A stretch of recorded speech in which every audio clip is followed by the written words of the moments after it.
Bagong umaga, bagong pag-asa mga tol. Ang cute ng pusa ko nagpapaaraw. Pasensya na kayo sa mga basag-basag naming tiles ha.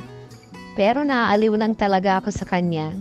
Pasok na naman sa trabaho mga tol. Kailangan natin magsipag at magsipag.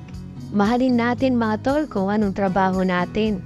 Dahil ito ang nagpapakain sa atin at nagbibigay ng ating mga pangangailangan sa pang-araw-araw mga tol.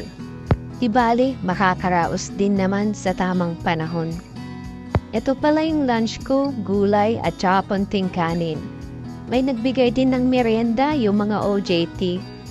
Last day daw kasi nila ngayon kaya nagbigay sila ng merienda sa akin. Kasarap. Bago nga ako umuwi mga tol, madalas tinatanaw ko itong view. Napakaganda kasi mga tol. Parang nasa tup-tup ako ng buong paniki. Sinubukan ko ang kuhanan kasama ko pero hindi mapuhay yung magandang view. Parang sinasabi niyang hindi kasama yung mukha ko sa magandang view. Tignan niyo naman mga tol. Ang ganda ng langit no? Parang laging may pag-asa. Pag umuwi ako lagi kong tinitignan yan.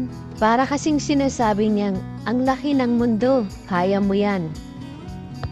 Pagkadating ko nga sa bahay, niyaya na naman akong kumain. Siyempre, bata tayo eh. Doon tayo sa may bida ang sarap. Kinukuhanan ko nga si Mrs. Chan. Kaso ka-arte-arte, ayaw niya. Ginawan ko nga ng paraan. Ayaw mo ah. O yan. Kala niya picture, video pala. Nagalit niya dyan ah.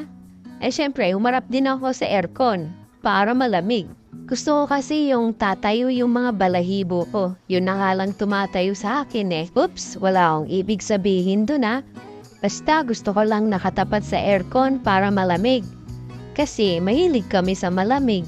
Yung order ko lang dyan, mix and match. Syempre, kape at saka chicken burger, my favorite.